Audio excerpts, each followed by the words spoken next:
చేయాలనుకుంటే ఎందుకు చేయలేరు? అదే అదే కానీ ఒకటిసారి ఇప్పుడు మళ్ళీ ఒకప్పుడు సినిమా టికెట్ల వివాదంలో సినిమా పెద్దలు అందరూ వచ్చి జగన్ ని ఎలా కలిసి కూర్చొని మాట్లాడారు. ఇప్పుడు అలాంటి సీన్ ఏమన్నా చూడబోతున్నావా?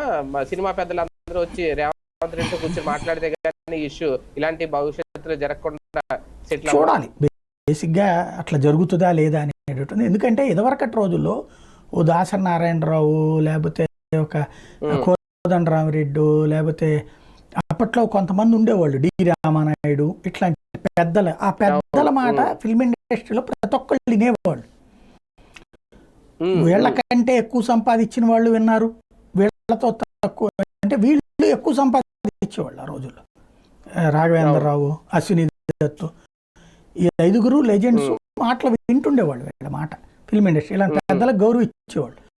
వాళ్ళు ఎప్పుడైతే డౌన్ అయ్యారో ఇప్పుడు ఎవరికి వాళ్లే తోపులు. ఇప్పుడు సుకుమార్ మాట రాజమౌళి వింటాడా, రాజమౌళి మాట ఆయన పేరేంటి రామ్ గోపాల్ వర్మ వింటాడా, రామ్ గోపాల్ వర్మ మాట పుష్ప పూరి జగన్నాథ్ వింటాడా? అందరూ బాగానే ఉంటారు, కాకపోతే ఎవరి ఈగోలు వాళ్ళకున్నాయి. హీరోల ఈగోలు అయితే మామూలుగా లేదు అసలు. అప్పటికి పాపం చిరంజీవి గారు అందరినీ కలిపి వాళ్ళందరినీ కన్విన్స్ చేసి తీసుకొచ్చాడు. ఇప్పుడు మళ్ళీ అయితే ఆయన ఏంటంటే దాసరి పాత్ర